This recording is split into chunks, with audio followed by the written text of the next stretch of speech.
بسم اللہ الرحمن الرحیم۔ ہمارے چینل میں خوش آمدید۔ میں آج بھی مقررہ وقت پر اس پرانی حویلی میں موجود تھی۔ یہاں پر آنے کے بعد مجھے ہمیشہ ایک بڑی پراسراریت اور خوف کا احساس ہوتا تھا، لیکن وہ صرف چند لمحوں کے لیے ہی ہوتا تھا۔ کچھ دیر کے بعد وہ کیفیت ختم ہو جاتی تھی۔ یہاں پر میں بچوں کو پڑھانے کے لیے آتی تھی، اور جیسے ہی میں بچوں کو پڑھانے بیٹھتی مجھے ایسے لگتا جیسے کوئی مجھے ٹک ٹکی باندھے دیکھ رہا ہے، حالانکہ میں نے خود کو اچھی طرح ڈھانپ کر رکھا ہوا تھا اور میرا چہرہ بھی نقاب میں ہوتا تھا کیونکہ میں مکمل شرعی پردہ کرتی ہوں۔ لیکن یہ احساس کہ کوئی مجھے دیکھ رہا ہے مسلسل میرے ساتھ لگا رہتا، اور میں پوری توجہ کے ساتھ بچوں کو پڑھا نہیں پاتی تھی۔ بار بار میرا ارتکاز ٹوٹ جاتا اور میں ادھر ادھر نگاہیں پھیر کر دیکھتی، لیکن جب مجھے کوئی نظر نہیں آتا تو میں خود کو لتاڑتی ہوئی دوبارہ بچوں کو پڑھانے میں مصروف ہو جاتی۔ لیکن مجھے ایسے لگتا تھا کہ میرا یہ وہم نہیں ہے بلکہ حقیقت ہے، کیونکہ اگر یہ وہم ہوتا تو 1-2 دن کے لیے ہوتا، ہر روز تو مجھے ایسا محسوس نہ ہوتا۔ لیکن اب تو مجھے ہر روز ہی ایسا محسوس ہوتا تھا۔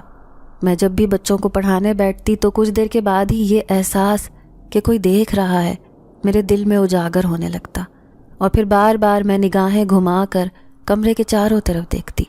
لیکن چونکہ کمرہ بند تھا اور صرف ایک کھڑکی اور دروازہ ہی تھا، تو اگر یہاں سے کوئی آتا تو مجھے صاف پتہ چل جاتا۔ لیکن نہ جانے مجھے ایسا کیوں محسوس ہوتا تھا، اور پھر ایک دن مجھے پتہ چل ہی گیا کہ آخر وہ کیا تھا۔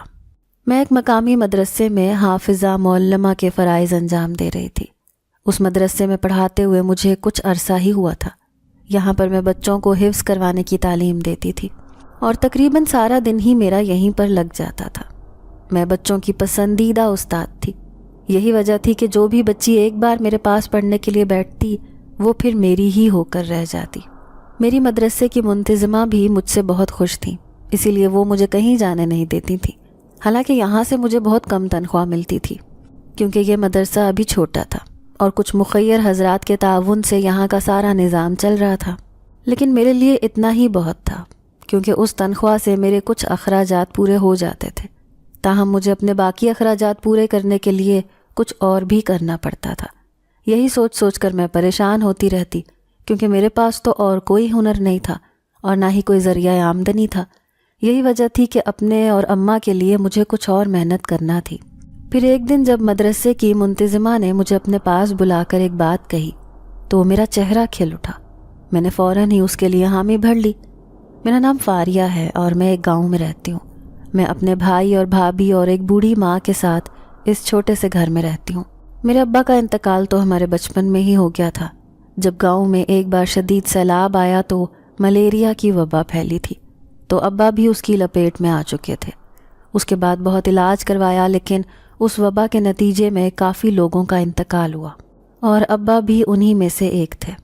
ابا کی یہ اچانک موت اماں کے لیے ایک بہت بڑا صدمہ تھی، کیونکہ بے سر و سامانی کی کیفیت تھی۔ سیلاب کے بعد گھر بالکل بکھر چکا تھا، کوئی چیز اپنے ٹھکانے پر نہیں تھی۔ اس کے علاوہ 2 چھوٹے چھوٹے بچوں کا ساتھ انہیں مزید غم میں مبتلا کر دیتا تھا۔ ایسے میں گاؤں کے لوگوں نے اپنی مدد آپ کے تحت اپنے گھروں کی نئے سرے سے تعمیر شروع کر دی۔ گاؤں کے گھر زیادہ تر کچے ہی تھے، اسی وجہ سے مٹی اور گارے کی تعمیر سے جلد ہی کچھ اصلی شکل میں آ گئے تھے۔ اماں نے بھی ایسے ہی کیا۔ اماں کے ساتھ گاؤں کے لوگوں نے مدد کروائی تھی کیونکہ انہیں معلوم تھا کہ ابا کے انتقال کے بعد اماں یہاں پر اکیلی ہیں اور بچے بھی ابھی بہت چھوٹے ہیں۔ گھر کی پریشانی سے اماں نکلیں تو پھر اب انہیں روزگار کی پریشانی لگ چکی تھی، کیونکہ گھر کا بہت سارا سامان اور کچھ جمع پونجی تھی وہ سب سیلاب کے پانی میں بہہ چکا تھا۔ جبکہ اماں اب اس لیے پریشان تھیں کہ ان کے پاس نہ تو کوئی جانور تھا، نہ ہی کوئی ایسا ذریعہ آمدنی تھا جس کے ساتھ وہ روزانہ کے اخراجات پورے کر سکیں۔ اماں نے پھر گاؤں کے ہی کچھ لوگوں سے اس سلسلے میں تعاون مانگا، اور پھر اماں کو ایک باڑے کا کام مل گیا۔ اس کام سے اماں کو روزانہ کی بنیاد پر جلانے کے لیے ایندھن بھی مل جاتا اور اس کے علاوہ دودھ بھی مل جاتا، اور تنخواہ الگ سے تھی۔ اماں کی ایک طرح سے رزق کی پریشانی ختم ہو گئی تھی۔ اماں صبح اور شام جا کر باڑے کی صفائی کرتی، جانوروں کا دودھ نکالتی، اس کے علاوہ جانوروں کو چارہ اور کھاد وغیرہ ڈال کر آ جاتی۔ یہ کام یوں تو اتنا بھاری نہیں تھا، لیکن تھوڑا مشقت طلب تھا۔ جانوروں کا دودھ نکالنا اچھا خاصا ہمت کا کام تھا۔ اسی وجہ سے اماں تھک تو جاتی تھیں، لیکن اپنے بچوں کو دیکھتے ہوئے اماں نے یہ محنت جاری رکھی، کیونکہ گاؤں میں اس کے علاوہ اور کوئی کام نہیں تھا، اور سلائی وغیرہ کا تو سوچا بھی نہیں جا سکتا تھا، کیونکہ یہاں کے سبھی لوگ محنت کش تھے، وہ اپنے کپڑے خود سلائی کرتے تھے۔ یہی وجہ تھی کہ اماں نے باڑے کے کام کو قبول کر لیا، اور نہ جانے کتنے سال اماں باڑے کا کام کرتی رہیں۔ ہم اب تک بڑے ہو چکے تھے، جوان ہو گئے تھے۔ اماں نے اپنی بساط کے مطابق ہمیں پڑھایا لکھایا۔ مجھے حفظ کرنے کا شوق تھا، میری خواہش تھی کہ میں حافظہ بنوں۔ یہی وجہ تھی کہ گاؤں کے ہی مدرسے سے میں نے حفظ کیا، اور بہت جلد اور بڑے اچھے انداز میں کیا۔ اماں بہت خوش تھیں۔ جب میں نے حفظ کیا تو اماں نے پورے گاؤں میں شکر پارے بانٹے تھے، کیونکہ اماں کی بیٹی اب حافظہ بن چکی تھی۔ میں اب شرعی پردہ کرتی تھی، اپنے آپ کو مکمل حجاب میں ڈھانپ کر رکھتی تھی، کیونکہ شرعی احکامات بھی یہی تھے، اور کچھ مجھے مدرسے سے بھی عادت پڑ چکی تھی۔ اسی وجہ سے میں نے مدرسہ ختم کرنے کے بعد بھی اپنا حجاب نہیں چھوڑا۔ حافظہ کے ساتھ ساتھ میں نے پھر اسکول کی تعلیم بھی حاصل کی، اور یوں جیسے ہی میں نے میٹرک کیا اور بھائی نوکری پر لگا تو اماں نے بھائی کی شادی کرنے کی ٹھانی۔ بھائی کے لیے اماں نے گاؤں کی ہی ایک لڑکی دیکھ رکھی تھی، جو کہ میری بھی بچپن کی سہیلی تھی۔ اکثر ہم اکٹھے ہی کھیلتے تھے، اسکول بھی اکٹھے ہی پڑھتے تھے۔ وہ خوبصورت اور شوخ و چنچل تھی، لیکن تھوڑی تنک مزاج تھی۔ اس کے مزاج کے خلاف جب کوئی بات ہو جاتی تو وہ برداشت نہیں کرتی تھی۔ اماں کو وہ بہت پسند تھی، اس کی شوخی اور شرارتیں اماں کو اچھی لگتی تھیں۔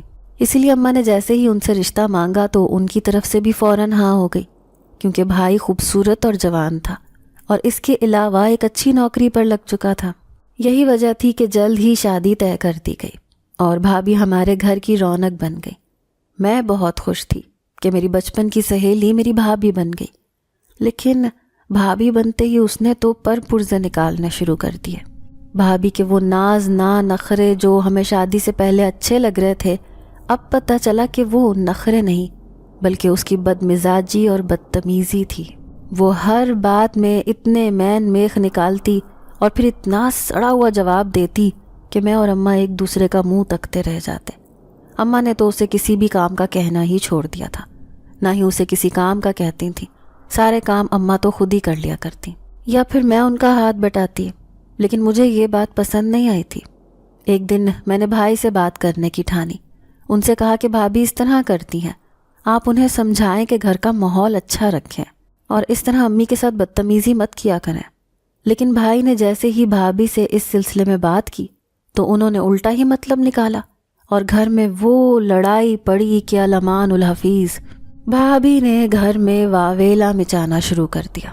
ان کا کہنا تھا کہ ہم دونوں ماں بیٹیاں بھابھی کے اوپر روک ٹوک کرتی ہیں، جان بوجھ کر انہیں بدتمیزی پر اکساتی ہیں۔ الغرض بھابھی نے اور بھی بہت سارے الزامات لگائے، اور یوں بھائی ہم سے اور دور ہوتے چلے گئے۔ اب گھر میں عجیب سا ماحول بن گیا۔ بھابھی زیادہ تر منہ پھلائے پھرتی رہتی یا پھر اپنے کمرے میں بند رہتی، اور بھائی کے آنے پر وہ باہر نکل کر اس طرح کام کرنے لگتی جیسے سارا دن وہی کام کرتی رہی ہیں، اور امی اور میں بے بسی سے ایک دوسرے کو دیکھنے لگتے کہ بھابھی کس طرح کے ڈرامے کر رہی ہیں، لیکن بھائی سے ہم کہنے کی جرت ہی نہیں کر سکتے تھے۔ گھر کے خرچے کے حوالے سے بھی بھائی نے اپنا ہاتھ کھینچنا شروع کر دیا۔ وہ تنگی کا رونا روتے۔ ان کا کہنا تھا کہ اتنی تنخواہ میں گزارا کرنا بہت مشکل ہو رہا ہے، ان کے اپنے بھی اخراجات ہیں، بھابھی کے بھی اخراجات ہیں، وہ سارے گھر کی ذمہ داری نہیں اٹھا سکتے۔ اماں کی دوائیوں کے لیے میں ان کی شکل دیکھتی رہتی، لیکن وہ یا تو لانا بھول جاتے یا پھر صاف منع کر دیتے کہ میرے پاس پیسے نہیں ہیں۔ نتیجتاً اماں کی طبیعت اور خراب ہونے لگی۔ لیکن اب میں نے سوچ لیا تھا کہ اس ساری صورتحال سے نکلنے کے لیے مجھے ہاتھ پاؤں مارنا ہی پڑیں گے، اور پھر کچھ سوچ کر میں مدرسے میں چلی آئی۔ وہاں کی منتظمہ سے میری اچھی دوستی تھی، وہ مجھے ایک اچھی شاگرد کے طور پر ہمیشہ یاد رکھتی تھی۔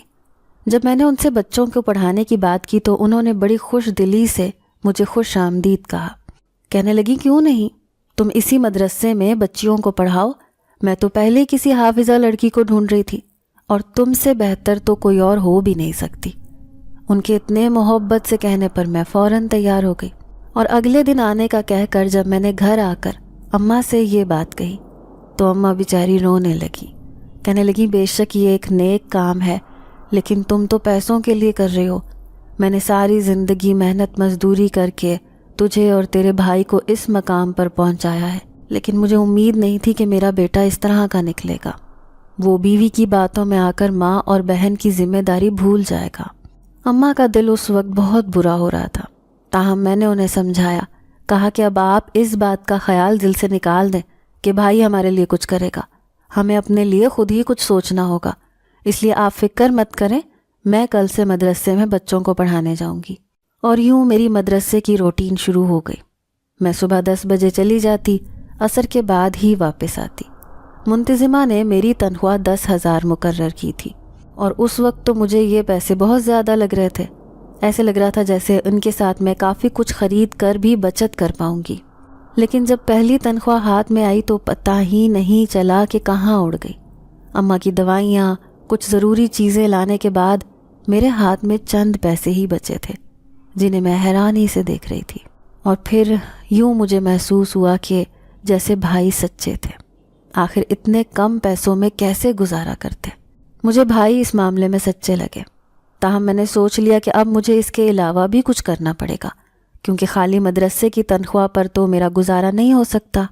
اماں کے لیے بھی دوائیاں دن بدن مہنگی ہوتی جا رہی تھیں، اور پھر گھر کے اخراجات منہ کھولے کھڑے تھے۔ یہی وجہ تھی کہ میں نے منتظمہ سے بات کی، کہا کہ اگر مجھے کچھ بچے گھر پر پڑھانے کے لیے مل جائیں جنہیں میں پڑھا سکوں تو اس طرح میری آمدنی کا کچھ اور ذریعہ بھی بن جائے گا۔ منتظمہ نے میری بات تحمل سے سنی، کہنے لگی تم فکر مت کرو، میرے پاس جیسے ہی کوئی ایسے بچے آئے تو میں تمہیں ضرور بتاؤں گی۔ اکثر ماں باپ اپنے بچوں کو مدرسے میں پڑھنے نہیں بھیجتے، وہ گھر پر ہی پڑھانا چاہتے ہیں، تو جیسے ہی میرے پاس اس طرح کی کوئی سہولت ہوئی تو میں تمہیں ضرور بتاؤں گی۔ منتظمہ نے مجھے تسلی دیتے ہوئے کہا تو میں بھی کچھ مطمئن سی ہو گئی۔ میں روزانہ مدرسے میں بچوں کو پڑھانے جا رہی تھی، اور اب تو میں وہاں پر بہت خوش تھی، کیونکہ میرا دل لگ گیا تھا، اور بچے بھی مجھ سے بڑی توجہ کے ساتھ پڑھتے تھے۔ کہ انہی دنوں میں ایک دن منتظمہ نے مجھے اپنے دفتر میں بلایا۔ میں کچھ سوچتی ہوئی چلی گئی۔ کیا بات ہے، ابھی تو تنخواہ آنے میں وقت ہے، پھر کیا بات ہو سکتی ہے؟ میں وہاں پر گئی تو انہوں نے جو کچھ مجھے بتایا وہ سن کر تو میرا چہرہ کھل اٹھا۔ وہ کہہ رہی تھی کہ سڑک کے پار جو پرانی حویلی ہے وہاں پر اب کچھ نئے لوگ آ کر آباد ہوئے ہیں۔ وہ کافی بڑا خاندان ہے، ان کے 3-4 بچے ہیں، وہ قرآن پاک کی تعلیم حاصل کرنا چاہتے ہیں، انہیں وہاں پر جا کر پڑھانا ہوگا۔ بچوں کے گھر والے تمہیں ایک معقول معاوضہ دیں گے، لہٰذا میرے ذہن میں صرف تمہارا ہی نام آیا تھا، کیونکہ ایک تو تم ہمارے ادارے کی سب سے بہترین استاد ہو، اور دوسری بات کہ تمہیں ضرورت بھی ہے۔ مجھے منتظمہ نے جب یہ بات کہی تو میں نے فوراً حامی بھر لی، کہا کہ میں ضرور وہاں پر پڑھانے جاؤں گی، لیکن وہ حویلی تو پچھلے تقریباً 20 سال سے خالی پڑی ہے، جب سے وہ جان لیوا سیلاب آیا تھا، اس کے بعد سے تو وہاں پر آ کر کوئی بھی آباد نہیں ہوا۔ میں نے کچھ الجھے ہوئے لہجے میں منتظمہ سے پوچھا تو وہ کہنے لگی ہاں سنا تو یہی تھا کہ اس حویلی کے سارے مکین اس جان لیوا سیلاب میں بہہ گئے تھے اور کوئی بھی باقی نہیں بچا تھا، لیکن اب یہ نئے لوگ آئے ہیں اور ان کے بارے میں زیادہ تو نہیں پتا، لیکن یہی پتا ہے کہ جن بچوں کو تم نے پڑھانے جانا ہے وہ اپنی دادی کے ساتھ وہاں پر رہتے ہیں، لہٰذا تم ایسا کرو آج شام کو عصر کے وقت چلی جانا۔ منتظمہ نے مجھے کہا تو میں نے سر ہلا دیا اور اٹھ کر آ گئی۔ مجھے تھوڑی بے چینی سی لگ گئی تھی، کیونکہ وہ حویلی اتنے عرصے سے خالی تھی اور اب ایک دم سے وہاں پر کسی کا آ کر آباد ہونا بڑا عجیب لگ رہا تھا۔ لیکن خیر جن کی وہ جائیداد تھی انہوں نے اسے یوں ہی تو نہیں چھوڑا ہوگا، کبھی نہ کبھی آ کر آباد ہونا ہی تھا۔ میں اپنے سر کو جھٹکتی ہوئی بچوں کو پڑھانے میں مصروف ہو گئی۔ جیسے ہی عصر کا وقت ہوا، نماز ادا کر کے منتظمہ کو اطلاع دے کر میں حویلی کی طرف چلی آئی۔ حالانکہ میرا خیال تھا کہ میں کل سے پڑھانے جاؤں گی، لیکن میں نے اماں کو اس بارے میں ابھی نہیں بتایا تھا، لیکن منتظمہ کے کہنے کے مطابق میں نے انہیں آج کا بول دیا تھا، اس لیے تم آج ہی چلی جاؤ، لہٰذا ان کی زبان کی پاسداری کی وجہ سے مجھے آج ہی جانا پڑا۔ میں جیسے ہی حویلی کے پھاٹک پر پہنچی تو حویلی کی پراسراریت اپنے جوبن پر تھی۔ اس وقت ایسے لگ رہا تھا جیسے وہ حویلی ایک جادوئی اثر رکھتی ہے۔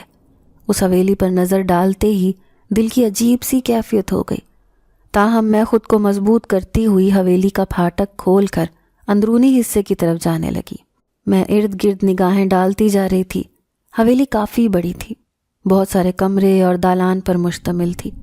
میں جیسے ہی حویلی کے صدر دروازے پر پہنچی تو مجھے ایک ملازم ملا۔ جب میں نے اس سے اپنا تعارف کروایا تو وہ مجھے عزت اور احترام سے اندر کمرے کی طرف لے آیا۔ یہ ایک بڑا سا ہال نما کمرہ تھا، جہاں پر سامنے ہی تخت پر سفید لباس میں ملبوس ایک خاتون بیٹھی ہوئی تھی۔ ان کے بال بھی سفید تھے اور پورا لباس سفید تھا۔ وہ چہرے سے 70-80 سال سے زیادہ کی لگ رہی تھیں، لیکن اس عمر میں بھی وہ بہت خوبصورت اور چاق و چوبند محسوس ہو رہی تھیں۔ میں حیرانی سے بنا پلکے جھپکائے انہیں دیکھ رہی تھی۔ پھر جیسے انہوں نے مجھے مخاطب کیا تو میں نے ایک دم انہیں سلام کیا، اور سلام کا جواب ملنے کے بعد میں نے اپنا تعارف کروایا، بتایا کہ میں مدرسے کی طرف سے آئی ہوں، آپ کے بچوں کو قرآن پاک پڑھانے کے لیے مجھے بھیجا گیا ہے۔ میری بات سن کر انہوں نے خوش دلی سے کہا، ہاں میں نے بات کی تھی تمہاری منتظمہ سے، انہوں نے مجھے یقین دہانی کروائی تھی کہ تم آج ہی آ جاؤ گی۔ تمہارا شکریہ بیٹی، میں دراصل اپنے بچوں کو وہاں نہیں بھیج سکتی کیونکہ میرے پاس اور بھی بہت ساری ذمہ داریاں ہیں اور ان بچوں کے والدین نہیں ہیں، اسی وجہ سے مجبوراً مجھے تمہیں اپنے گھر پر بلانا پڑا۔ بچوں کی دادی نے مجھے وضاحت پیش کرتے ہوئے کہا تو میں خود کو یہ پوچھنے سے روک نہ سکی کہ ان کے والدین کہاں پر ہیں۔ میری بات سن کر ان کے چہرے پر غم کا سایہ لہرا گیا۔ وہ بڑی آزردہ سی آواز میں کہنے لگیں، دراصل میرا بیٹا ایک دشمنی میں مارا گیا تھا، جس کے بعد میری بہو نے دوسری شادی کر لی۔ وہ ان بچوں کو بوجھ سمجھتی تھی، انہیں اپنے ساتھ لے کر نہیں جانا چاہتی تھی۔ یہی وجہ تھی کہ میں نے ان بچوں کو اپنے پاس رکھ لیا اور اسے جانے کی اجازت دے دی۔ وہ دن اور آج کا دن اس نے دوبارہ پلٹ کر بچوں کی خبر تک نہ لی۔ ان بچوں کو میں نے ہی پالا پوسا ہے، لیکن اب ان کی قرآن کی تعلیم کے لیے مجھے مشکل پیش آ رہی تھی، اسی لیے میں نے تمہاری مدرسے کی باجی سے بات کی۔ دادی نے مجھے تفصیلاً بتایا تو میں نے کہا ٹھیک ہے، میں بچوں کو آ کر پڑھا دیا کروں گی، مجھے کوئی دقت نہیں ہے، آپ بچوں کو بلوا دیں تاکہ ہم آج ایک دوسرے کا تعارف حاصل کر کے کل سے باقاعدہ پڑھائی کا آغاز کریں۔ بچوں کی دادی نے اس ملازم کو کچھ اشارہ کیا تو وہ فوراً بچوں کو لے آیا۔ وہ تعداد میں 4 تھے اور مختلف عمر کے تھے۔ وہ سارے کے سارے بچے بہت پیارے اور خوبصورت تھے، ان کے چہرے پر معصومیت تھی جو دور سے ہی دکھائی دیتی تھی۔ ان کی منموہنی سی شکل دل میں گھر کر رہی تھی۔ میں نے باری باری ان سب کا نام پوچھا، پھر ان سے ان کی دلچسپی کے کچھ سوالات کیے۔ بچوں کی دادی ابھی وہیں پر موجود تھی۔ ان کی موجودگی سے مجھے کوفت تو ہو رہی تھی کیونکہ اس طرح بچوں کو پڑھانے میں دقت ہوتی، لیکن میں نے سوچا کہ آج کے دن کے لیے نظر انداز کرتی ہوں، کل انہیں طریقے سے کہہ دوں گی کہ کچھ دیر ادھر ادھر کی باتیں کرنے کے بعد میں اٹھ کھڑی ہوئی۔ ان سے کہا کہ دادی، میں کل سے عصر کے وقت آ جایا کروں گی، آپ بچوں کو تیار رکھیے گا۔ بچوں کی دادی نے سر ہلا دیا، پھر ملازم کو کچھ اشارہ کیا۔ میں وہاں سے نکلنے لگی تھی لیکن انہوں نے مجھے روک دیا، کہنے لگی 1 منٹ رکو۔ میں نہ سمجھی سے وہیں پر کھڑی ہو گئی۔ وہ ملازم ایک پوٹلی سی لے کر آیا، اس میں کچھ پیسے تھے۔ وہ پیسے اچھے خاصے تھے جنہیں اس نے میری طرف بڑھا دیا۔ میں نے حیرت سے بچوں کی دادی کی طرف دیکھا تو وہ کہنے لگی، یہ تمہاری تنخواہ ہے، ہو سکتا ہے یہ کم ہو لیکن میں تمہاری تنخواہ بڑھا دوں گی، تم فکر مت کرو۔ ان کی اتنی عنایت پر میں حیران رہ گئی۔ وہ پیسے میری مدرسے کی تنخواہ سے کافی زیادہ تھے، تاہم میں نے انہیں کہا کہ یہ تنخواہ زیادہ ہے، آپ مجھے کم بھی دے سکتی ہیں، لیکن وہ بضد رہیں کہ نہیں، تمہارے لیے میں نے یہی تنخواہ مقرر کی ہے، لیکن اگلے مہینے سے تمہیں بڑھا کر ملے گی۔ میں ان کی مشکور ہوتی ہوئی وہاں سے نکل آئی۔ اس وقت میری آنکھیں بھیگی ہوئی تھیں۔ دل کی کیفیت بہت عجیب تھی کیونکہ مجھے یقین نہیں آ رہا تھا کہ انہوں نے میرے ساتھ اتنا تعاون کیا، مجھے اتنی زیادہ تنخواہ دینے کی حامی بھر لی۔ یوں اب میں مدرسے میں عصر تک پڑھاتی، اس کے بعد عصر کی نماز پڑھ کے میں حویلی چلی جاتی۔ حویلی جاتے ہوئے مجھے 4-5 دن ہو گئے تھے۔ اب میں بچوں کو ایک الگ کمرے میں بیٹھ کر پڑھاتی تھی اور وہاں پر میرے اور بچوں کے علاوہ اور کوئی موجود نہیں ہوتا تھا، لیکن آج مجھے عجیب سا احساس ہوا، ایسے لگ رہا تھا جیسے کوئی مجھے دیکھ رہا ہے۔ میں نے ایک دم سر اٹھا کر ادھر ادھر دیکھا تو وہاں پر میرے اور بچوں کے علاوہ اور کوئی موجود نہیں تھا، تاہم یہ احساس مجھے اب بھی محسوس ہو رہا تھا اور مجھے الجھن ہو رہی تھی۔ میری توجہ بار بار ٹوٹ رہی تھی. میں بار بار اپنا نقاب درست کر رہی تھی، کبھی اپنی چادر کو ٹھیک کرنے لگتی، لیکن یہ الجھن بدستور میرے ساتھ برقرار رہی. لیکن میں پھر بھی بچوں کو پڑھاتی رہی. جیسے ہی وقت ختم ہوا میں ایک دم چونکنے کے انداز میں چاروں طرف دیکھتی ہوئی کھڑی ہو گئی. میری آنکھوں میں اس وقت الجھن تیر رہی تھی. مجھے کسی کا دیکھنا محسوس ہو رہا تھا. تاہم میں نے اس خیال کو جھٹک دیا اور گھر واپس چلی گئی. اماں کو چونکہ معلوم تھا کہ میں عصر سے مغرب تک پرانی حویلی جاتی ہوں اور وہاں کے بچوں کو قرآن پاک پڑھاتی ہوں، اسی لیے اماں اب سڑک کے قریب آ جاتی تھیں. جیسے ہی میں حویلی سے نکلتی اماں مجھے ساتھ لے کر گھر آ جاتی، کیونکہ اس وقت اندھیرا پھیلنے کی وجہ سے یہاں پر کافی ویرانی ہوتی تھی اور میں اکیلی گاؤں تک نہیں جا سکتی تھی. یہی وجہ تھی کہ اماں آ کر مجھے وہاں سے لے جاتی. حویلی کے بچے اب مجھ سے کافی مانوس ہو چکے تھے. میں نے بچوں کی دادی کے علاوہ اس ملازم کو ہی اس حویلی میں دیکھا تھا. اس کے علاوہ اور کوئی بھی حویلی میں کبھی نظر نہیں آیا. لیکن یہ جو ایک احساس میرے ساتھ لگا رہتا تھا کہ جب جب میں بچوں کو پڑھاتی تب مجھے کسی کا دیکھنا محسوس ہوتا. اور پھر ایک دن میں نے بچوں سے پوچھ ہی لیا کہ تمہارے گھر میں تمہاری دادی اور اس ملازم کے علاوہ کوئی اور بھی موجود ہے؟ تو وہ کہنے لگے جی ہاں، میرے چاچو آج کل آئے ہوئے ہیں اور وہ اب یہیں پر ہیں. ان میں سے ایک بچے نے بڑا خوش ہو کر بتایا. اس کی بات سن کر میں چونک اٹھی، غیر محسوس طریقے سے ارد گرد دیکھنے لگی.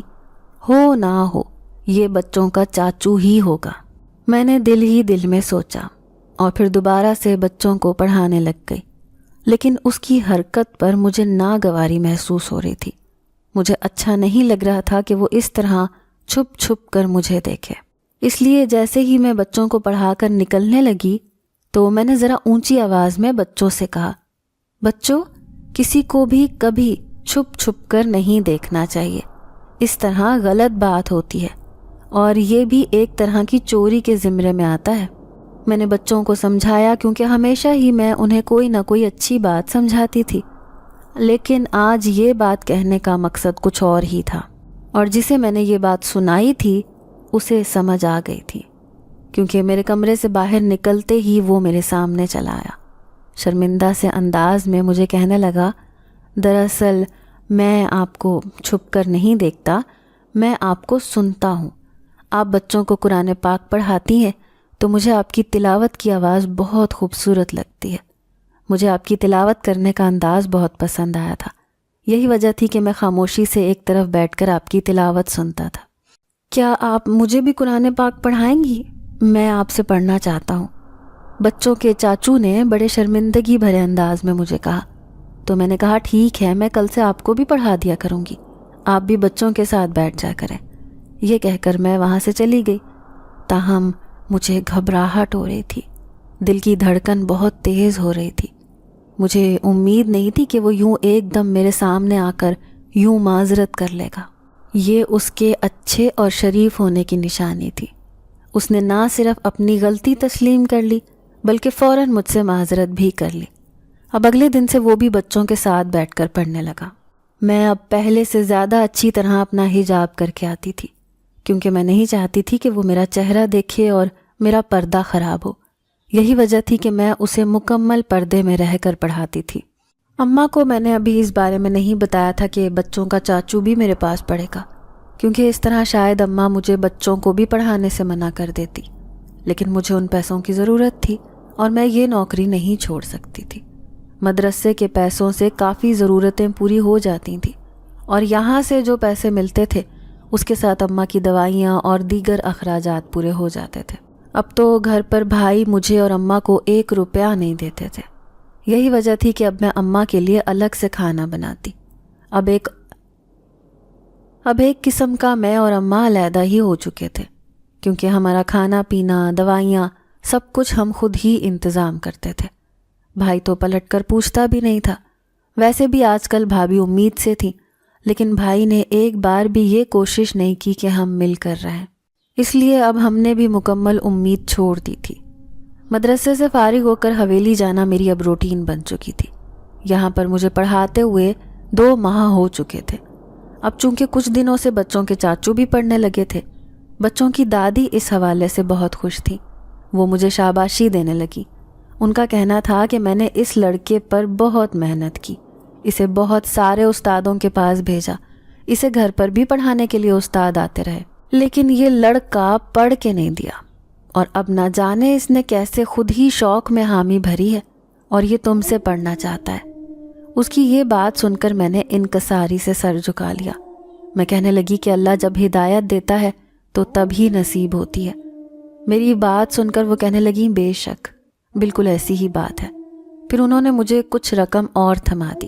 میں نے سوالیہ نظروں سے ان کی طرف دیکھا تو وہ کہنے لگیں کہ یہ رقم اس لیے میں تمہیں دے رہی ہوں کیونکہ اب وہ میرا ناہجار بیٹا بھی تمہارے پاس پڑھنے لگ گیا ہے، تو ظاہری سی بات ہے میں اس کی فیس بھی تو دوں گی نا۔ انہوں نے خوش دلی سے کہا، جبکہ میں شرمندہ سی ہو گئی۔ کہنے لگی نہیں اس کی ضرورت نہیں ہے، آپ پہلے ہی مجھے میری مطلوبہ رقم سے زیادہ رقم دے رہی ہیں، اس لیے میں یہ اضافی رقم نہیں لے سکتی۔ میں نے انہیں صاف طور پر منع کر دیا، جبکہ وہ ناراض ہونے لگی، کہنے لگیں کہ ایسا نہیں ہے، تمہیں یہ رکھنا پڑے گی اور رکھو اسے۔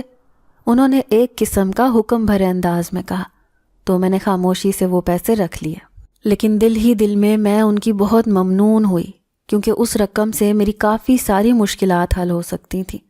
اب میں نے اضافی رقم کو پس انداز کرنا شروع کر دیا تھا اور اسے ایک جگہ پر جمع کرتی جا رہی تھی۔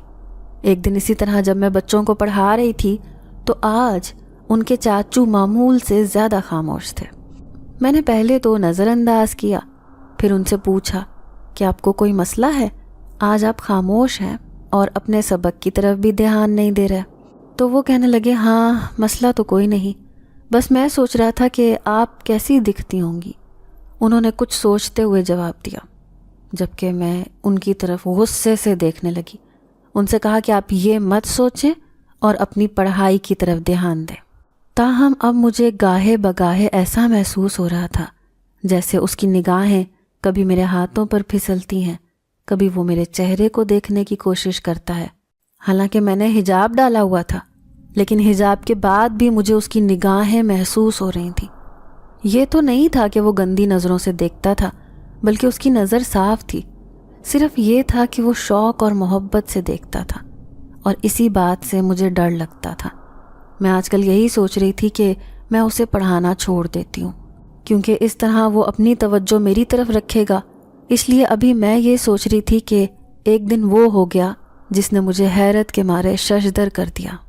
وہ بھی آج معمول کی طرح کا ہی ایک دن تھا جب میں بچوں کو پڑھانے کے لیے حویلی چلی گئی، لیکن آج حویلی میں کچھ چہل پہل سی محسوس ہو رہی تھی۔ ایسے لگ رہا تھا جیسے کچھ اور لوگ بھی وہاں پر موجود ہیں۔ میں بہت حیران ہوئی، اسی طرح اپنے لیے مخصوص کیے ہوئے کمرے کی طرف بڑھ آئی۔ آج بھی بچے بھی وہاں پہ موجود نہیں تھے۔ کچھ دیر کے بعد وہ ملازم آیا تو میں نے اسے کہا کہ بچوں کو بلوا دو۔ وہ سر ہلاتا ہوا چلا گیا۔ کچھ دیر بعد بچے چہکتے ہوئے چلے آئے۔ سلام کر کے وہ اپنی اپنی نشست سنبھال کر بیٹھ گئے، جبکہ میں نے انہیں کہا کہ آج آپ کدھر مصروف تھے؟ آج حویلی میں بھی چہل پہل محسوس ہو رہی ہے، کوئی مہمان آیا ہے؟ تو بچے خوشی سے چلانے لگے، جی آج ہمارے گھر مہمان آئے ہیں۔ تو میں نے یوں ہی سرسری سا پوچھ لیا کہ وہ کہاں سے آئے ہیں، تو بچوں کے جواب نے مجھے حیران کر دیا۔ وہ کہنے لگے وہ مہمان جنات کی دنیا سے آئے ہیں، وہ ہمارے رشتہ دار ہیں۔ میں ان کی بات سن کر ششدر رہ گئی، پوچھنے لگی جنات کی دنیا سے کیا مطلب؟ تو بچے کہنے لگے ہاں جنات کی دنیا سے، دراصل ہم جن زادے ہیں اور ہماری دادی شاہ جنات کی ملکہ ہیں، یوں ہم اس لیے اس گھر میں آ کر آباد ہو گئے تھے کہ ہم نے اسے خرید لیا تھا۔ یہ بہت عرصے سے خالی تھا تو ہمارے لیے بہت بہترین تھا، کیونکہ ہمیں قرآن پاک کی تعلیم حاصل کرنا تھی، یہی وجہ تھی ہم یہاں پر چلے آئے۔ اب ہمارے رشتہ دار ہم سے ملنے آئے ہیں۔ ان بچوں نے شوق سے کہا تو میں اس وقت خوف اور حیرت کے زیر اثر تھی، اس لیے کچھ بول ہی نہ پائی۔ مجھے سمجھ نہیں آ رہی تھی کہ یہ بچے مذاق کر رہے ہیں یا سچ کہہ رہے ہیں۔ تاہم اس کے بعد مجھے ان کو پڑھایا نہیں جا رہا تھا اور میں اٹھ کر فوراً گھر چلی آئی۔ اماں نے جو یوں میرے چہرے کے اوپر ہوائیاں اڑتی دیکھی تو پوچھنے لگیں تجھے کیا ہوا ہے؟ تو اتنا بوکھلائی ہوئی کیوں لگ رہی ہے؟ اماں نے مجھ سے پوچھا تو میں اماں کو کچھ کہتے کہتے رک گئی، کیونکہ اگر اماں کو میں بچوں والی بات بتا دیتی تو شاید وہ کل سے مجھے پڑھانے کے لیے نہ بھیجتی۔ اور دوسری بات یہ کہ ہو سکتا ہے کہ ان بچوں نے مجھ سے مذاق کیا ہو۔ یہی سوچ کر میں خاموش ہو گئی۔ اماں سے یہی کہا کہ میری طبیعت کچھ ٹھیک نہیں ہے، میں کچھ دیر آرام کروں گی۔ اماں نے بھی فوراً سے مجھے اندر بھیج دیا، کہنے لگیں کہ میں ابھی تیرے لیے چائے بناتی ہوں۔ اماں کی اتنی محبت پر میں نہال ہو گئی، لیکن ان بچوں کی باتیں میرے دماغ میں چکرا رہی تھیں۔ بار بار مجھے یہی خیال آ رہا تھا کہ ہو نہ ہو وہ بچے مذاق کر رہے تھے، تاہم میری چھٹی حس مجھے کہہ رہی تھی کہ نہیں، وہ سب سچ بھی تو ہو سکتا ہے۔ میرا دل آج خوف زدہ تھا اور میں سوچ رہی تھی کہ اگر ان بچوں کی بات سچ ہوئی تو میں کل سے انہیں پڑھانے نہیں جاؤں گی۔ لیکن اگلے دن میں خود کو وہاں جانے سے روک نہ سکی، کیونکہ میری آمدنی کا ایک بڑا حصہ وہیں سے آتا تھا اور میں ایک دم اتنا نقصان برداشت نہیں کر سکتی تھی۔ مجھے وہاں پر جانا ہی تھا۔ میں جیسے ہی وہاں پر پہنچی تو بڑے چوکنے سے انداز میں ادھر ادھر دیکھ رہی تھی کہ سامنے ہی مجھے تخت پر بیٹھی ہوئی بچوں کی دادی دکھائی دی۔ وہ مجھے ہی بغور دیکھ رہی تھی۔ پھر اشارے سے انہوں نے مجھے اپنے قریب بلایا، کہنے لگی میں جانتی ہوں تم ہماری حقیقت سے واقف ہو چکی ہو، کل بچوں نے تمہیں بتا دیا تھا۔ میں تمہیں پہلے دن ہی بتانا چاہتی تھی لیکن نہ جانے کیوں خاموش ہو گئی۔ بہرحال میں نے تم سے صرف اتنا ہی کہوں گی کہ تمہیں ہم سے ڈرنے یا خوفزدہ ہونے کی ضرورت نہیں ہے۔ تم اسی طرح بچوں کو آ کر پڑھا دیا کرو، ہم تمہیں کوئی نقصان نہیں پہنچائیں گے۔ بچوں کی دادی نے مجھ سے کہا تو مجھے یقین ہو گیا، کل جو کچھ مجھے بچوں نے بتایا تھا وہ سب کچھ سچ تھا۔ تاہم میں نے ان سے ڈرتے ڈرتے پوچھا کہ اگر آپ جنات کے خاندان سے ہیں تو پھر یہاں پر کیوں آباد ہو گئے؟ میرے پوچھنے پر وہ تھوڑی آزردہ سی ہو گئی، کہنے لگی میں نے تمہیں بتایا تھا نا کہ میرا بیٹا دشمنی میں مارا گیا تھا، اسی وجہ سے میری بہو ہمیں چھوڑ کر چلی گئی۔ مجھے اب ان بچوں کی زندگی بہت عزیز تھی، اس لیے میں نے وہ دنیا چھوڑ دی۔ ہم جنات کے شاہی خاندان سے تعلق رکھتے ہیں، وہاں کا تخت و تاج ہمارا ہے، لیکن میں نے وہ سب تخت و تاج ٹھکرا دیے، صرف اور صرف اپنے بچوں کی سلامتی اور زندگی کے لیے۔ یہی وجہ ہے کہ اب میں یہاں چلی آئی اور اب یہیں پر آباد رہیں گے۔ بچوں کی دادی نے مجھے تفصیلاً بتایا تو میں نے سر ہلا دیا اور بچوں کو پڑھانے کے لیے اندر آ گئی۔ میں نے فیصلہ کر لیا تھا کہ بچوں کو پڑھاتی رہوں گی، کیونکہ وہ مجھے کوئی نقصان پہنچانے کا ارادہ نہیں رکھتے۔ ویسے بھی مجھے اتنے مہینے ہو گئے تھے یہاں پر پڑھاتے ہوئے، آج تک کبھی انہوں نے مجھے کوئی نقصان نہیں دیا تھا، نہ ہی مجھے ڈرایا دھمکایا۔ میری تنخواہ وقت سے پہلے ادا کرتے اور ہمیشہ زیادہ ہی ہوتی تھی۔ یہی سوچ کر میں ذرا مطمئن ہو گئی اور بچوں کو پڑھانے لگی۔ آج بچوں کے چاچو موجود نہیں تھے، پوچھنے پر پتہ چلا کہ وہ کسی کام سے گئے ہوئے ہیں۔ میں مقررہ وقت پر بچوں کو پڑھا کر گھر آ گئی، تاہم اب میں نے محسوس کیا تھا کہ بچوں کے چاچو مجھ میں دلچسپی لینے لگے ہیں۔ وہ اکثر میری طرف ٹک ٹکی باندھ کے دیکھتا رہتا، جب میں اسے بلاتی تو وہ ایک دم سے چونک جاتا، جیسے یہاں پر موجود ہی نہیں تھا۔ اس کی یہ کیفیت مجھے بہت عجیب سی لگتی تھی، لیکن بہرحال میں اس سے کم مخاطب ہوتی، صرف اسے پڑھا کر میں بچوں کی طرف متوجہ رہتی۔ لیکن ایک دن جب میں بچوں کو پڑھا کر نکلنے لگی تو اس نے میرا راستہ روک لیا اور میرے سوالیہ سے دیکھنے پر کہنے لگا، میں نے آج تک آپ جیسی خوبصورت اور سلجھی ہوئی لڑکی نہیں دیکھی۔ جب سے آپ کو دیکھا ہے میں آپ کی محبت میں مبتلا ہو گیا ہوں۔ نہ جانے آپ نے مجھ پر کیا جادو کر دیا ہے، مجھے آپ اچھی لگنے لگی ہیں۔ آپ کے آنے کے وقت کا میں گن گن کر گزارتا ہوں۔ نہ جانے کیا بات ہے، جب آپ مجھے پڑھاتی ہیں تو میرا دھیان پڑھائی کی طرف کم اور آپ کی طرف زیادہ ہوتا ہے۔ پتہ نہیں کیسی محبت ہے جو مجھے آپ کی طرف کھینچ لاتی ہے۔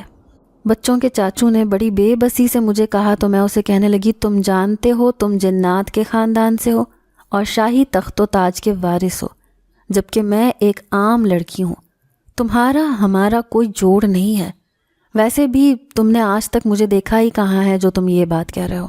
میں نے اسے کہا تو وہ کہنے لگا، ہاں میں نے نہیں دیکھا، لیکن تمہارے اندر کی خوبصورتی مجھے ویسے بھی دکھائی دیتی ہے اور یہی تمہیں سب سے زیادہ ممتاز بناتی ہے۔ اس نے مجھے بے تکلفی سے کہا تو میں اسے دیکھتی رہ گئی، تاہم اس کی محبت نے میرے دل میں ہلچل تو مچائی تھی، لیکن میں نے خود کو سنبھال لیا تھا، کیونکہ میں جانتی تھی کہ مجھے اس محبت کا انجام برا ہی بھگتنا پڑے گا۔ 2 دن میں بچوں کو پڑھانے نہیں جا سکی کیونکہ بھائی کے گھر بیٹا ہوا تھا اور میں ننھے سے مہمان کو پا کر بہت خوش تھی۔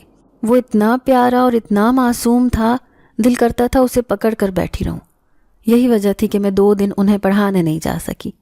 جب تیسرے دن گئی تو بچوں سے زیادہ ان کے چاچو بے چین تھے۔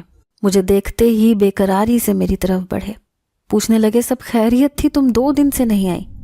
میں نے اسے وجہ بتا دی، کہا کہ میں گھر پر مصروف تھی۔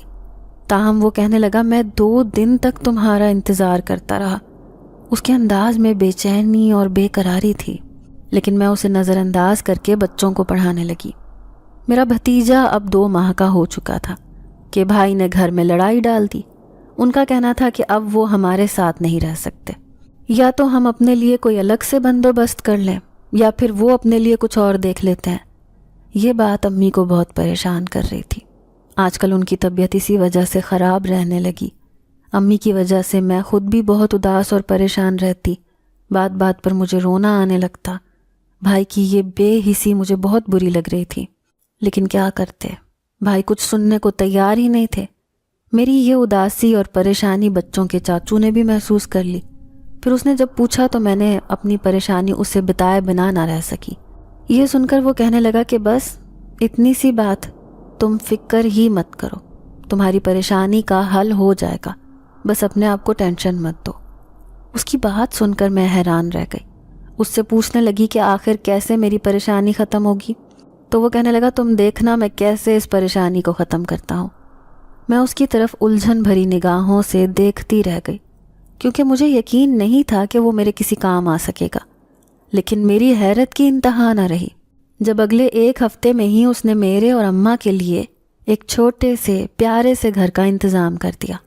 کہنے لگا تم اور اماں اب اسی گھر میں رہو گی، جبکہ میں وہاں پر جانے کو تیار نہیں تھی۔ لیکن اس نے کہا کہ اپنی تنخواہ میں سے تھوڑا تھوڑا کٹواتی رہنا۔ مجھے علم تھا کہ تم اس طرح نہیں مانو گی، اس لیے یہ بات کہہ رہا ہوں۔ اس بات پر میں تیار ہو گئی اور اماں کو لے کر اس نئے گھر میں شفٹ ہو گئی۔ یہ گھر بہت پیارا اور میری امید سے زیادہ اچھا تھا۔ میں اس کی بہت ممنون ہوئی جس نے میرے اوپر اتنا بڑا احسان کیا تھا، ورنہ بھائی کی بے حسی کی وجہ سے نہ جانے میں اور اماں کہاں کہاں رہتے۔ لیکن اس شخص نے ہم دونوں کو رلنے سے بچا لیا۔ حویلی میں باقاعدگی سے جاتی تھی اور اب میں اپنی تنخواہ میں سے پیسے کٹوا دیتی۔ حالانکہ بچوں کی دادی نے کہا بھی تھا کہ اس کی ضرورت نہیں ہے، لیکن مجھے یہ اچھا نہیں لگتا تھا، اسی لیے میں ماہانہ قسط کے طور پر انہیں ایک خاص رقم ادا کر دیتی۔ اب بچوں کا قرآن پاک مکمل ہونے والا تھا، ان کے لیے دعا کروانی تھی۔ ان کے چاچو کا بھی ختم ہو چکا تھا اور حویلی میں خاص طور پر دعا کی تقریب کروائی گئی۔ بچوں کے کافی سارے دوست آئے ہوئے تھے۔ اس کے علاوہ ان کی دادی نے کافی مہمانوں کو بلایا تھا۔ ایک بہت بڑی تقریب کا انتخاب کیا گیا تھا۔ میں بھی اماں کو لے کر گئی تھی۔ اماں وہاں پر آ کر بہت خوش تھیں۔ اتنے عرصے کے بعد میں نے ان کے چہرے پر بڑی خوشی دیکھی۔ بچوں کے چاچو سے مل کر بھی وہ بہت خوش ہوئیں۔ جب انہیں یہ پتہ چلا کہ انہیں قرآن پاک میں نے پڑھایا ہے تو اماں حیرت سے مجھے دیکھتی رہ گئیں کہ میں نے انہیں اس بارے میں پہلے نہیں بتایا۔ بہرحال ایک اچھا اور یادگار دن گزار کر ہم گھر چلے آئے تو اماں نے مجھے کہا کہ مجھے تو وہ لڑکا تمہارے لیے بہت پسند آیا ہے اور مجھے ایسے لگ رہا ہے جیسے وہ تم میں دلچسپی لیتا ہے۔ اماں نے جیسے مجھے ٹٹولتے ہوئے کہا تو میں نظریں چرا گئی۔ کہنے لگی ہاں اماں، یہ تو میں نے بھی بہت بار محسوس کیا ہے کہ وہ مجھ میں دلچسپی لیتا ہے، لیکن ہم ایک نہیں ہو سکتے۔ آپ جانتی ہیں کہ وہ کتنے بڑے لوگ ہیں جبکہ ہم عام اور معمولی لوگ ہیں، اس لیے ہمارا ساتھ ممکن نہیں۔ میری بات سن کر اماں خاموش سی ہو گئی، تاہم میں نے انہیں یہ نہیں بتایا کہ وہ جنات ہیں۔ اگر انہیں بتا دیتی تو شاید اماں مجھے کبھی حویلی کی طرف جانے نہ دیتی، لیکن اب میں ان کے بغیر رہ بھی نہیں سکتی تھی۔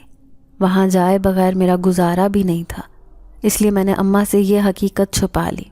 اس دعائے خیر کے چند دنوں کے بعد بچوں کے چاچو ایک دن مجھ سے ملے۔ کہنے لگے کہ اب میں اپنی دنیا میں واپس جا رہا ہوں، میں وہاں پر جا کر اپنے تخت کو حاصل کرنے کی کوشش کروں گا، کیونکہ یہاں پر رہ کر میں اپنے اصل سے دور ہوتا جا رہا ہوں، جبکہ میں ایسا نہیں چاہتا۔ جیسے ہی میں اپنے مقصد میں کامیاب ہو گیا تو اماں اور بچوں کو وہیں پر بلوا لوں گا۔ تم اپنا خیال رکھنا، کبھی کسی بھی چیز کی ضرورت ہو تو آنکھیں بند کر کے ایک بار مجھے پکار لینا، تم دیکھنا میں فوراً تمہارے پاس چلا آؤں گا۔ اس نے بڑی محبت اور لگاوٹ سے مجھ سے کہا تو نہ جانے کیا ہوا، میری آنکھیں بھیگ گئیں۔ تاہم میں نے اسے آہستہ سے اللہ حافظ کہا اور واپس مڑ کر اپنے گھر کی طرف چل پڑی۔ مجھے اس کے جانے کا دکھ تو ہو رہا تھا، لیکن ایک بات کا اطمینان تھا کہ وہ اپنے گھر ہی جا رہا تھا اور جب بھی میں اسے بلاؤں گی وہ فوراً بھاگا چلا آئے گا۔ یہی سوچ کر میں مطمئن ہو گئی اور واپس اپنے نئے گھر میں آ گئی۔ اس گھر میں داخل ہوتے ہی مجھے ایک سکون کا احساس ہوا۔ ایسے لگ رہا تھا جیسے وہ میرے آس پاس ہی کہیں موجود ہو، کیونکہ یہ گھر تو اسی کا ہی دیا ہوا تھا۔ یہ سوچ کر میرے ہونٹوں پر مسکراہٹ رینگ گئی اور میں بڑی مطمئن سی ہو کر اماں کی طرف چلی آئی۔ مجھے امید تھی کہ میری آئندہ کی زندگی اب بہت اچھی گزرے گی، کیونکہ ایک تو میرے رہنے کے لیے گھر کا انتظام ہو چکا تھا، دوسرا جس طرح اس جن زادے نے مجھے کہا تھا کہ میں ہمیشہ تمہارے ساتھ رہوں گا، اس کی بات میں مجھے سچائی نظر آ رہی تھی۔ اس لیے مجھے یقین تھا کہ اگر کبھی مجھ پر کوئی مصیبت بھی آئی تو وہ میرے پاس ہی ہوگا اور وہ مصیبت اپنے سر لے کر مجھے اس سے بری کر دے گا۔ یہ بات مجھے مطمئن کر گئی تھی۔ میں آج بھی حویلی کے بچوں کو پڑھانے جاتی ہوں، لیکن کبھی ان سے ان کے چاچو کے بارے میں نہیں پوچھا۔ تاہم کبھی کبھی بچے خود ہی جوش میں بتا دیتے ہیں تو میں یہ سوچ کر مطمئن ہو جاتی ہوں کہ وہ جہاں بھی ہے ٹھیک ہے۔ ناظرین، اگر آپ کو آج کی یہ کہانی اچھی لگی ہو تو ویڈیو کو لائک ضرور کریں۔ اگر آپ کو ایسی دہشت ناک دل کو جکڑ دینے والی کہانیاں پسند ہیں تو ایسی ایک کہانی روزانہ سننے کے لیے ہمارے چینل کو سبسکرائب کریں۔ اجازت چاہتے ہیں، اللہ حافظ۔